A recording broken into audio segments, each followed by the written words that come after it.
मैं Anil Kumar Pathak, retired member appellate tribunal, आप सभी से मुखातिब हूं एक और बर्निंग टॉपिक लेकर रिवर्सल ऑफ आईटीसी के मुद्दों पर एक podcast series under the banner of GSTlawsindia.com and national tax news and views fortnightly law journal.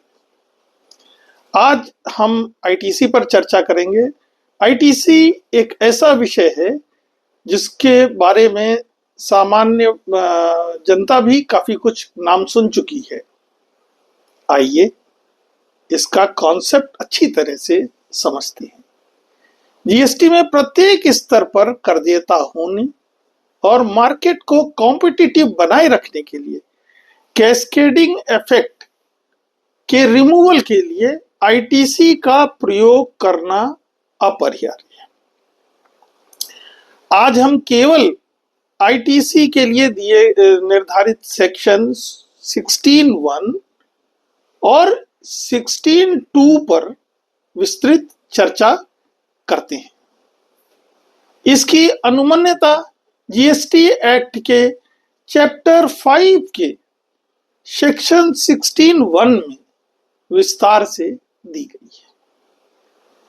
ITC की अनुमन्यता की प्राइम कंडीशन है, पहली शर्त है, तभी होगी जब सप्लाई ऑफ गुड्स और सर्विसेज और बोथ आगे पुनर्विक्रय करने के लिए इसका इरादा हो, या supply in the course of in the furtherance of business की गई हो। वहीं रिवर्सल ऑफ आईटीसी जो प्रायः टैक्स पेयर्स के खिलाफ होती है, उसकी चर्चा और व्यवस्था सेक्शन 16(2) में करते हुए कहा गया कि कब कब आईटीसी अनुमन्य नहीं होगी।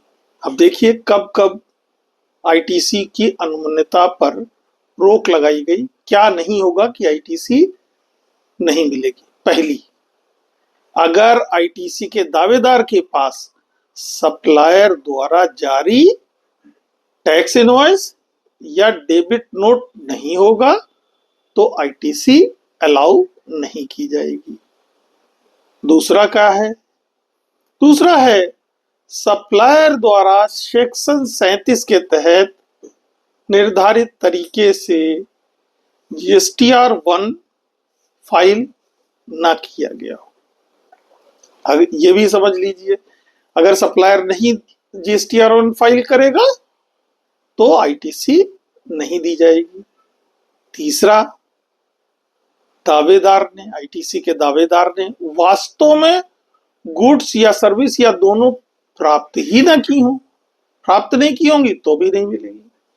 चौथा है टैक्स या आईटीसी की समस्त धनराशि सेक्शन 39 में प्राविधानित रेसिपिएंट GSTR2 के रेसिपिएंट के GSTR2 में रिफ्लेक्ट न कर रही हो, तब भी नहीं मिलेगी। और पांचवा, जिस पर सबसे ज्यादा समस्या खड़ी होती है, पांचवा ये है सेक्शन 16(2)(c। इसमें कह रहे हैं सप्लायर द्वारा सेक्शन 41 या 43A में प्राविधानित तरीके से ऐसी सप्लाई के बाबत वसूला गया कर वास्तव में नगद या आईटीसी से जमा न किया गया। और छठा बहुत सामान्य सा है, यदि आईटीसी का दावेदार खुद ही सेक्शन 39 में प्राविधानित GSTR3 भी ना जमा करें तो नहीं मिलेगी।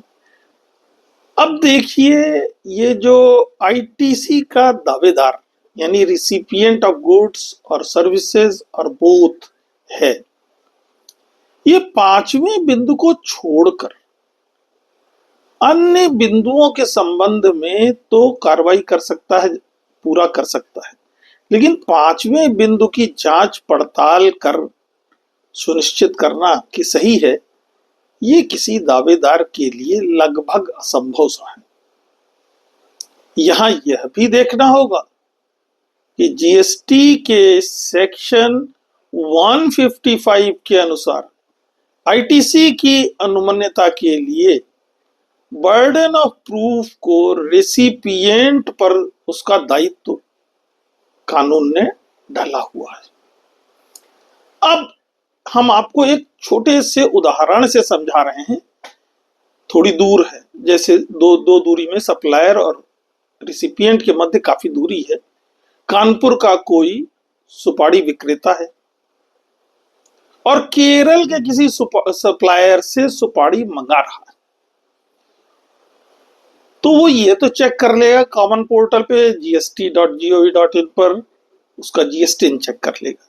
ये भी जान सकता है कि पिछले लास्ट GSTR1 सप्लायर ने दाखिल किए कि नहीं किए, लेकिन किसी भी तरीके से या अपने कॉमन पोर्टल से आज की तारीख में ऐसी कोई सूचना नहीं होगी जिस नाम और जीएसटी से उसके पास गुड्स या सर्विसेज या दोनों का कोई इनवॉइस आ रही है और उसने टैक्स सहित उसको पूरा मूल्य भी सप्लायर को चुकता कर दिया, उसके बाबत सप्लायर निर्धारित समय में वसूला गया कर वास्तव में नगद या आईटीसी से जमा करेगा कि नहीं। अब ऐसी दशा में यदि इस ट्रांजैक्शन के बाबत सप्लायर निर्धारित तरीके से टैक्स नहीं जमा करता है, तो माल प्राप्त करता यानी आईटीसी का दावेदार के विरुद्ध भी कार्यवाही प्रारंभ हो जाएगी, क्योंकि बर्डन ऑफ प्रूफ तो उसके ऊपर है और 16(2)C के हिसाब से उसने कर नहीं जमा किया है। और ये बड़ी कॉमन सी चीज बहुत सारे मामलों में हो रही है कि एक अस्तित्वहीन सप्लायर है, इनवॉइस जारी करता है, टैक्स सहित माल का सारा मूल्य भी ले लेता है और गायब हो जाता है और सरकार के खजाने में नियमानुसार कर नहीं जमा करता है। और कर न जमा होने का खामियाजा रिसिपिएंट को न केवल आईटीसी के रिवर्सल होगा, बल्कि जो डिले हुआ इसमें उसका इंटरेस्ट भी पे करना होगा और उस पे संबंधित सेक्शंस में पेनाल्टी की कार्यवाही भी इनिशिएट होगी। अब ऐसी स्थिति से गुड्स या सर्विसेज या दोनों के प्राप्तकर्ता कैसे बच सकते हैं, इस पर आज चर्चा करेंगे। लेकिन पहले चर्चा करते हैं कि विभिन्न माननीय न्यायालयों की दृष्टि में ऐसे मामलों में उनकी क्या व्यू, क्या ओपिनियन रही है। आईटीसी के बिंदु पर विभिन्न न्यायालयों के स्तर से क्या क्या क्लैरिफिकेशन दिया गया है। अब इसमें यह भी देखिए कि विभिन्न न्यायालयों ने टैक्स अथॉरिटीज पर क्या ओनस रखा है, ये भी देखिए, केवल डीलर की बात नहीं।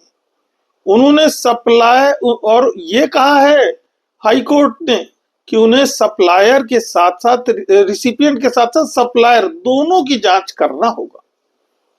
अब आपके लिए हमने स्क्रीन पर 6 उल्लेखनीय मामले ऐसे लिख रखे हैं जिसमें आईटीसी की अनुमान्यता के बिंदु पर विस्तृत चर्चा माननीय न्यायालयों द्वारा की गई है।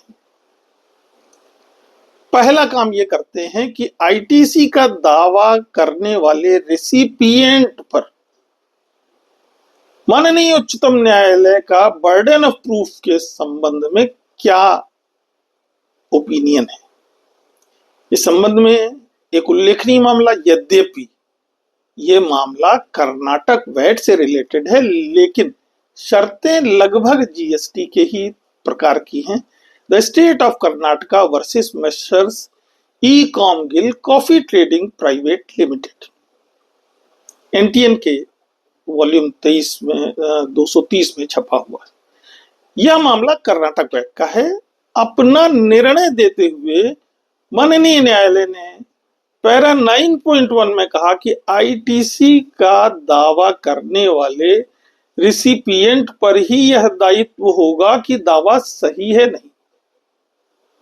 मात्र इतना कह देने से काम नहीं चलेगा कि वह एक बोनाफाइड परचेजर है और उसके पास इससे संबंधित इनवॉइस है, इसके बाबत उसने चेक से भुगतान किया है। और यह बर्डन ये अधिकारियों पर शिफ्ट नहीं किया जा सकता। ये माननीय न्यायालय की ओपिनियन है। दावा करने वाले टैक्स पेयर को संबंधित संव्यवहार को बियॉन्ड डाउट सिद्ध करना होगा।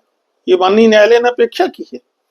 उन्हें सेलिंग डीलर का नाम, पता, डिलीवरी देने वाले वाहन का डिटेल, भाड़ा भुगतान के साक्ष्य, माल प्राप्ति के सबूत भी टैक्स इनवॉइस और पेमेंट पर्टिकुलर्स के साथ प्रस्तुत करने होंगे, तभी वो बर्डन को डिस्चार्ज करेंगे।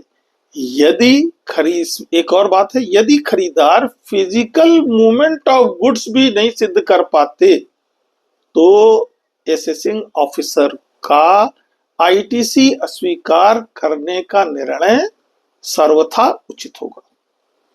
अब एक और केस लेते हैं, महत्वपूर्ण केस है, messrs Jayam and company versus commissioner 2016, माननीय सर्वोच्च न्यायालय द्वारा निर्णय थे के बाद में निर्णय के महत्वपूर्ण अंशों को विधायिका द्वारा एक छूट दी गई है। ये कहा है कि ये जो आईटीसी है विधायिका ने एक छूट के रूप में दी है। ये हर प्रकार से अनुमन्य नहीं होती, कुछ मामलों में आईटीसी नहीं भी दी गई है। संबंधित सेक्शन में वो शर्तें उल्लिखित हैं जिनके अधीन ये छूट अनुमन्य की गई है। आगे इस मामले में माननीय न्यायालय ने कहा कि सबसे महत्वपूर्ण शर्त यह है कि दावा करने वाले को ओरिजिनल टैक्स इनवॉइस और भुगतान के समय कर जमा करने के साक्ष्य देने होंगे। इस प्रकार माननीय न्यायालय ने अपने न्याय निर्णय में यह व्यवस्था दी कि बेनिफिट ऑफ आईटीसी एक राइट न होकर निर्धारित सेक्शन द्वारा दिया गया एक कंसेशन है। और मेरे अनुसार इसका अभिप्राय यही निकलता है कि claim ITC is not set to be right. Claim of ITC is not set to be right. ITC तभी अनुमन्य होगी जब दावेदार जेन्युइन प्रमाणित हो और इसे प्रमाणित करने के लिए सभी आवश्यक साक्ष्य भी उनके पास उपलब्ध हों और वो प्रस्तुत करें। वहीं दूसरी ओर कुछ न्याय निर्णयों में टैक्स अथॉरिटीज पर ओनस को बताते हुए माननीय उच्च न्यायालय दिल्ली द्वारा जैसे एक मामले में कहा गया है, ये डीवैट का मामला है, सर्वश्री Arise India Limited, commissioner of trade tax of Delhi के विरुद्ध ये मामला है। आपके एनटीएन में छपा है, इसका पूरा साइटेशन आपके स्क्रीन पर है। इस मामले में माननीय न्यायालय ने क्रेता व्यापारी के पक्ष में निर्णय देते हुए कहा कि टैक्स अथॉरिटीज ने रिसिपिएंट के खिलाफ तो सारी कार्रवाई कर दी किंतु सप्लायर के खिलाफ नहीं की, और सप्लायर के खिलाफ अगर की तो उसके साक्ष्य नहीं प्रस्तुत किए, और न ही सप्लायर और रिसिपिएंट के मध्य कोई कॉल्यूजन ही प्रमाणित किया। अब हम आपको एक कॉमन चर्चा करते हैं कि अभी तक मैंने चर्चा की विधिक और विभिन्न न्यायालयों के न्याय निर्णयों की चर्चा की। अब मैं अपने अनुभव से बता रहा हूं और कि मुझे सुन रहे हमारे सम्मानित टैक्स एडवाइजर अपने अपने गुड्स सर्विसेज या दोनों के बोनाफाइड प्राप्तकर्ता को क्या सलाह दें कि वो खरीद के समय किस प्रकार अलर्ट रहे, क्या क्या अलर्टनेस वो बरतें ताकि वो इस चंगुल से बचे रहें। इस चर्चा के पहले मेरा एक कहना है कि आजकल प्रायः सौदे होने में केवल सप्लायर और प्राप्तकर्ता ही नहीं होते, इनके मध्य सेलिंग और परचेजिंग एजेंट का भी रोल होता है। और प्रायः बोनाफाइड प्राप्त करता है। भुगतान के समय या कभी कभी माल आ जाने के बाद इनवॉइस पर लिखे हुए नाम से सप्लायर का विधिक नाम जान पाता है। अतः मेरे विचार से गुड्स या सर्विस या दोनों के प्राप्तकर्ता को उस दशा में जब तक सप्लायर के बारे में पूरी जानकारी ना हो तब तक प्राप्तकर्ता को केवल बैंक माध्यम से आरटीजीएस, चेक या किसी ऑनलाइन ट्रांसफर द्वारा सप्लायर के विधिक नाम के खाते में ही भुगतान करना चाहिए। गुड्स के मामले में माल लाने वाले वाहन का सीसीटीवी या समय अंकित करने वाले कैमरे से नंबर प्लेट, वाहन के ड्राइवर की लाइसेंस सहित फोटो जैसे साक्ष्य रखना चाहिए ताकि वो प्रमाणित कर सके कि वो वास्तव में माल का मूवमेंट हुआ। ऐसा करने से कर न जमा होने की सूरत में प्राप्तकर्ता जांच करने वाली अथॉरिटी को अपने को बोनाफाइड साबित करने में उसको सहायता मिलेगी। इसके अलावा वो जांच अथॉरिटी को भी वास्तविक गड़बड़ी करने वाले तक पहुंचने में सहायता देगा। फिर भी मेरा विश्वास है यदि मान लीजिए उनको यहां से राहत नहीं मिलती है तो विभिन्न माननीय न्यायिक स्तरों पर उसको जाना पड़ता है, तो प्राप्तकर्ता इस मामले में इस अपने ट्रांजैक्शन में ड्यू डिलिजेंस और क्लीन हैंड आसानी से साबित कर सकेंगे। तो सम्मानित व्यूअर्स, ये था 16(2)(c) के तहत रिवर्सल ऑफ आईटीसी पर मेरी ओपिनियन और एनालिसिस। आशा है आप सबको ये वीडियो पसंद आया होगा। आपके वैल्यूएबल फीडबैक्स और सजेशंस का मुझे इंतजार रहेगा। अपने कमेंट शेयर करें और इस वीडियो को लाइक और सब्सक्राइब करें। और अगर ऐसे टॉपिक पर वीडियो मिस नहीं करना चाहते वीडियो सब्सक्राइब करें और बेल आइकॉन दबाएं। जल्द मिलूंगा एक और बर्निंग इश्यू के साथ। तब तक के लिए नमस्कार।